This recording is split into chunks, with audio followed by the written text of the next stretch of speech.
नमस्कार। मेरा नाम भाऊ तोरसेकर। आप देख रहे हैं प्रतिवाद। दोस्तों, कुछ बातें समझाना जरूरी होता है क्योंकि वो बातें हमारे समझ में नहीं आती।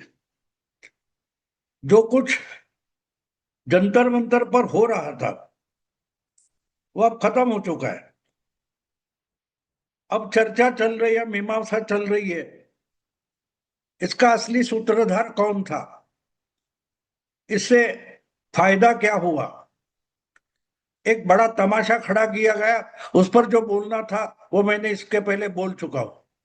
लेकिन इसके पीछे जो राजनीति है ये भी समझनी जरूरी है।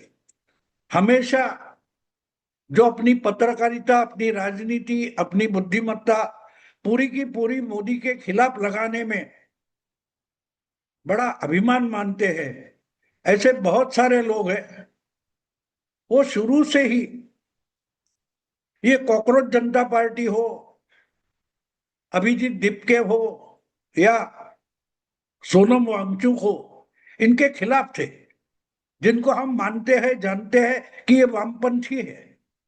और अगर वामपंथी पार्टियों के विचारधारा के बहुत सारे छात्र संगठन जंतर मंतर पर डटे हुए थे, दीपके और वांगचुक के साथ थे, तो ये गिने चुने पत्रकार या बुद्धिजीवी ये वांगचुक के खिलाफ क्यों बोल रहे थे कि इन्होंने गलत किया, उन्होंने वो गलत किया। इसका कारण और उसकी मीमांसा होना जरूरी है। इनका दुख ये था कि बहुत सारे जो वामपंथी विचारक है, चिंतक है या पत्रकार है, बुद्धिजीवी है, वो आजकल कांग्रेस के खेमे में दाखिल हो चुके हैं। और अपनी विचारधारा से भी ज्यादा उनको कांग्रेस का जो असाइलम है, कांग्रेस का जो वृद्धाश्रम है, वो ज्यादा सिक्योर्ड लगता है, सुरक्षित लगता है। अब इस देश में सिर्फ सिर्फ कांग्रेस पार्टी ही वामपंथी विचारधारा को बचा सकती है, ऐसा इनका मानना है। और इसलिए बहुत सारे पत्रकार मैंने देखे, ये जंतर मंतर के आंदोलन के शुरू से खिलाफ थे। और इसका कारण एक ही था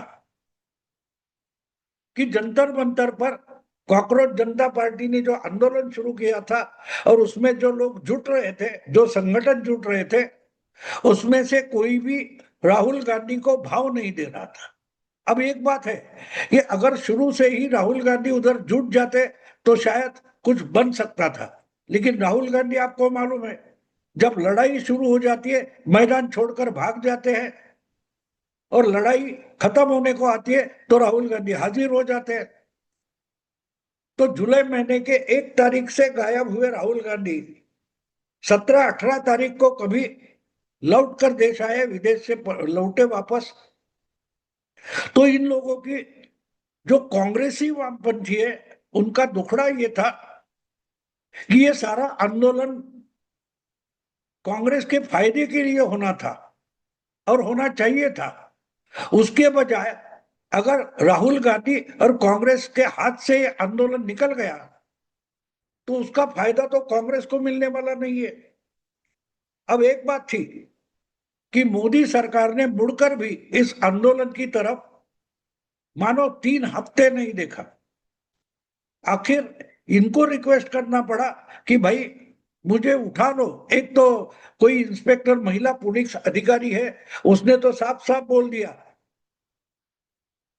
सोनम वांगचुक के डिमांड पर ही, उनका मैसेज मिलने के बाद हमने उनको उठाकर अस्पताल में भर्ती किया है। और अस्पताल में भर्ती होने के बाद सोनम वांगचुक तो पड़े थे कि भाई मुझे इससे छुटकारा दो, बस हो गया, मुझे मरना नहीं है। इस मेंटल लेवल पर सोनम वांगचुक चले गए थे। और इसीलिए अस्पताल में भर्ती होने के 24 घंटे में उन्होंने अपना अनशन वापस लेने की बात छेड़ दी। लेकिन वो बात छोड़ दो, ये अगर गलती नहीं होती, कॉकरोच जनता पार्टी नाम की एक पोस्ट सोशल मीडिया में आ गई और देखते देखते उसकी टूल किट बन गई। 2-3 करोड़ उसके फॉलोअर्स बने, लाइक्स बने, ये वो। और कॉकरोच जनता पार्टी का मामला इतना जोर शोर से चलने लगा कि लोगों को लगा, बहुत सारे ऐसे वामपंथी पगले हैं, उनको लगा कि हाँ, इससे कोई स्वार्थ निकलेगा और मोदी की लंका जलाने के काम आ जाएगा। और इसलिए ऐसे बहुत सारे लोगों ने भोलेपन में कॉकरोच जनता पार्टी को फॉलो करना शुरू कर दिया। तो जो इसमें चालाक लोग हैं, समझदार हैं, उनको मालूम था ये कुछ आगे होने वाला नहीं। लेकिन अगर कॉकरोच जनता पार्टी को ज्यादा अहमियत मिल जाए तो राहुल का बना बनाया खेल बिगड़ सकता है। इसका कारण आपको मालूम होना चाहिए। कॉकरोच जनता पार्टी का तमाशा शुरू होने से पहले, यानी इसका बवाल शुरू होने से पहले, राहुल गांधी ने कोटा में नीट का पेपर जो लीक हुआ था, इसका पॉलिटिकल कैपिटल करने के लिए राजस्थान के कोटा में एक बड़ा रैली किया था, जिसमें बहुत सारे स्टूडेंट को बुलाया गया था। और ये सरकार, मोदी सरकार, छात्रों के खिलाफ कैसे, छात्रों के, युवाओं के जिंदगी से खेल रही है, ये राहुल गांधी ने बताया था। तो एक्चुअली नीट का जो मामला है, धर्मेंद्र प्रधान के खिलाफ जो तमाशा खड़ा किया गया, उसके असली सूत्रधार राहुल गांधी थे। लेकिन ये बीच में ये कॉकरोच आ गया और पूरा राहुल गांधी का खेल बिगड़ गया। राहुल गांधी चाहते थे कि अगर जेनजी का आंदोलन होना इस देश में, तो युवाओं को सामने आना पड़ेगा। और इसलिए नेपाल में जो कुछ हुआ था, बांग्लादेश में जो कुछ हुआ था, उसके बाद लगातार राहुल गांधी ये कोशिश कर रहे हैं कि इस देश के युवा, जिसको आजकल जेनजी बोला जाता है, वो रास्ते पर उतर आए और मोदी सरकार को चैलेंज करे, मोदी सरकार को चुनौती दे, पॉलिटिकल चुनौती दे। और उसकी आग पर कांग्रेस अपनी रोटियां सेकेगी। ये कांग्रेस का और राहुल गांधी का एजेंडा था। और इसलिए जो कुछ हो गया नीट की परीक्षा में, बहुत बुरा हो गया। कुछ 12-15 बच्चों ने सुसाइड तक की, आत्महत्या की। ये तो गलत बात हो गई है, उसका दुख सबको होना चाहिए। लेकिन एक बात है कि इसीलिए धर्मेंद्र प्रधान, उनका इस्तीफा देकर क्या परिस्थितियां सुधरने वाली थी? नहीं थी। लेकिन राहुल गांधी उसको मुद्दा बनाना चाहते थे और उन्होंने राजस्थान में बड़ी रैली की और ये मुद्दा उठाया। उनका सपना था इसका फायदा कांग्रेस को पॉलिटिकली मिल जाएगा।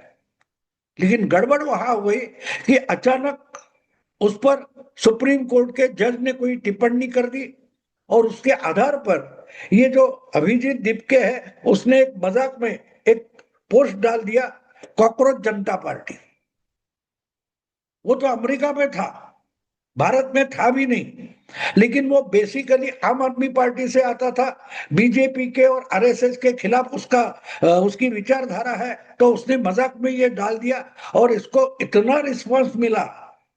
अर्थात वो रिस्पांस जो है, प्रतिशत जो है, वो कितना बोगस है, उसकी सारी इंफॉर्मेशन सामने आ गई है। उसके 90% से ज्यादा लोग, फॉलोअर, उस पोस्ट के देश के बाहर है। इसका मतलब साफ है, ये किसी ने मॉनिटर किया हुआ एक षड्यंत्र है। लेकिन अगर इसको रिस्पॉन्स मिल रहा है तो उसका फायदा उठाने की कोशिश हो गई। जो टूलकिट और विदेशी लोग इसके पीछे है, उन्होंने अभिजीत दिपके को भारत में भेज दिया। उनको अपेक्षा थी कि भारत में आते आते उसको एयरपोर्ट पर अरेस्ट किया जाएगा, लेकिन सरकार ने कुछ नहीं किया। मैं हमेशा बोलता हूं कि मोदी और शाह जो आज के सरकार के चलाने वाले हैं, वो जब चुप हो जाते हैं तो वो ज्यादा डेंजरस होते हैं, ये समझ लो। और उनके साथ अगर आपको कोई कपट नीति करनी है, राजनीति करनी है, तो पहले ये बात समझ लो कि ये चुपचाप बैठे हैं, ये रिएक्ट नहीं कर रहे, इसका मतलब इनके पास कोई प्लान है। सोनम वांगचुक हो या अभिजीत दीपके हो, उनको हैंडल करने के लिए कोई प्लान तो अमित शाह के पास पक्का है, ये समझना जरूरी था और वो नहीं समझा गया। ये एक बात थी। और दूसरी बात क्या थी, खुद राहुल गांधी 15 दिन से नदारद थे। यानी जिस मामले पर धर्मेंद्र प्रधान के खिलाफ, मोदी सरकार के खिलाफ स्टूडेंट का मुद्दा लेकर जो आंदोलन खड़ा हो रहा था या उसकी सुगबुगाहट लगी थी, राहुल गांधी वहां से गायब थे। और इसलिए जो मुद्दा राहुल गांधी ने उठाया था और आगे चलकर जो संसद का सेशन शुरू हो जाएगा उसमें बड़ा बवाल खड़ा करेंगे, नीट की परीक्षा उसमें गड़बड़ी, एजुकेशन सिस्टम, इस पर बड़ा माहौल खड़ा करना, ये राहुल गांधी का प्लान था। अच्छा खेल उन्होंने रचा था। लेकिन बीच में सोनम वांगचुक और अभिजीत दीपके, इन्होंने आकर राहुल गांधी का बना बनाया खेल बिगाड़ दिया और इसीलिए आंदोलन बन रहा था। लेकिन कांग्रेस उस तरफ मुड़कर भी नहीं देख रही थी। मीडिया में या वामपंथी बुद्धिजीवियों में सरकार को गाली दे रहे थे कि सरकार उनसे संवाद नहीं कर रही है, सरकार को डायलॉग करना चाहिए। अरे सरकार तो बाद में डायलॉग करेंगी, लेकिन अगर सरकार के खिलाफ एक आंदोलन छेड़ा गया तो जो सबसे बड़ी अपोजिशन पार्टी है उसको ऐसे आंदोलन के साथ जाकर खड़ा होना चाहिए। राहुल गांधी खुद लोकसभा में विपक्ष के नेता है, अगर वो किसी आंदोलन के पीछे खड़े हो जाते तो उसका वजन बढ़ जाता है, क्योंकि लोकतंत्र में प्रधानमंत्री और नेता विपक्ष समकक्ष माने जाते हैं। तो प्रधानमंत्री अगर इग्नोर कर रहे हैं तो उसके पीछे जाकर खड़ा होना ये राहुल गांधी के लिए अच्छा हो सकता था। लेकिन राहुल गांधी मानते थे कि अगर मैं इनके साथ जाऊं तो आंदोलन के पूरे धागे उनके हाथ में दी जाएंगे और कांग्रेस के हाथ में कुछ नहीं रहेगा, ना मेरे हाथ में रहेगा। तो राहुल गांधी और कांग्रेस की अलग अलग जो उपक्रम है, national students of India, youth Congress वगैरह वगैरह, कांग्रेस की जो उपसंस्था है और उपसंगठन है, वो अपने तरीके से नीट की परीक्षा और इस पर पेपर लीक, इस पर अपना अपना आंदोलन देश के अलग अलग कोने में कर रहे थे। लेकिन जबकि जंतर मंतर दिल्ली में है और जंतर मंतर पर जो भी कुछ होता है वो नेशनल मीडिया में आता है, इसलिए ये पूरा का पूरा मामला था वो कॉकरोच जनता पार्टी के पाले में चला गया और देश के अलग अलग राज्यों में यूथ कांग्रेस वगैरह कांग्रेस के लोग जो इसी पर आंदोलन छेड़ रहे थे, इनकी खबरें तक नहीं आ रही थी। तो इससे राहुल गांधी नाराज थे, कांग्रेस भी नाराज थी और इसलिए कांग्रेस का कोई नेता जंतर मंतर की तरफ मुड़कर भी नहीं देख रहा था। गड़बड़ वहां हो गई। और जब आखिरी दिन जब सोनम वांगचुक को भी समझ में आया कि यहां बैठे जो वामपंथी है, बाकी सारी लोग है, वो गिद्ध की तरह उनको शहीद करना चाहते, उस पर अपनी रोटियां सेकना चाहते, तब उन्होंने तय किया कि भाई बस अब इससे छुटकारा चाहिए।